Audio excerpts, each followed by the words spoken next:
স্থানীয় সরকার বিভাগে আমি দায়িত্ব গ্রহণ করার পর আমরা কিছু অর্থনৈতিক অসঙ্গতি লক্ষ্য করেছি।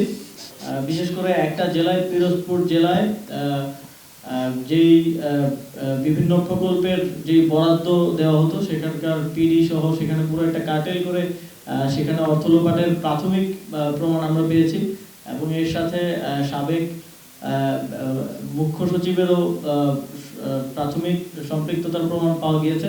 সেটার বিস্তারিত তদন্ত এখনো চলছে, তবে সেটা আমরা প্রথমে ধারণা করেছিলাম যে সেই তদন্তের যেই ফাইলগুলো ছিল মন্ত্রণালয়ে সেগুলো ক্ষতিগ্রস্ত হয়েছে, কিন্তু যেহেতু পিরোজপুর জেলা পর্যায়ে এটা সংগঠিত হয়েছে, জেলা থেকে আবার আমরা ফাইলগুলো রিকভার করতে পারবো।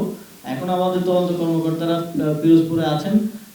তো এই যে অর্থ লোপাটের যে বিষয়টা, এটাকে আমরা রিকভার করে আমাদের তদন্ত কার্যক্রম পরিচালনা করতে পারব। প্রায় 5টি মন্ত্রণালয়ের নথি পড়ে গেছে। এর মধ্যে আমাদের ডাক টেলিযোগাযোগ বিভাগ বিভাগ হচ্ছে আংশিকভাবে ক্ষতিগ্রস্ত হয়েছে। শ্রম ও কর্মসংস্থান মন্ত্রণালয় ক্ষতিগ্রস্ত হয়েছে।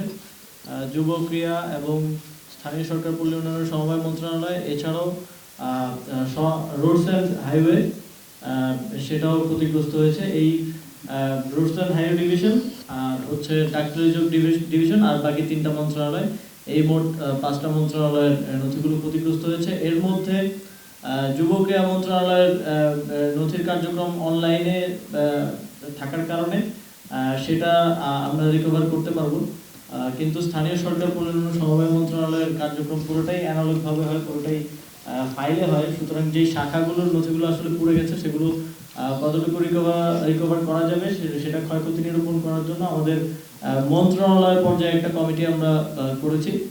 সেই কমিটি কাজ করে একটা রিপোর্ট প্রদান করলে আমরা বুঝতে পারবো যে আসলে আমাদের কি পরিমাণ ক্ষয়ক্ষতি হয়েছে, কোনটা রিকভারেবল আর কোনটা রিকভারেবল না।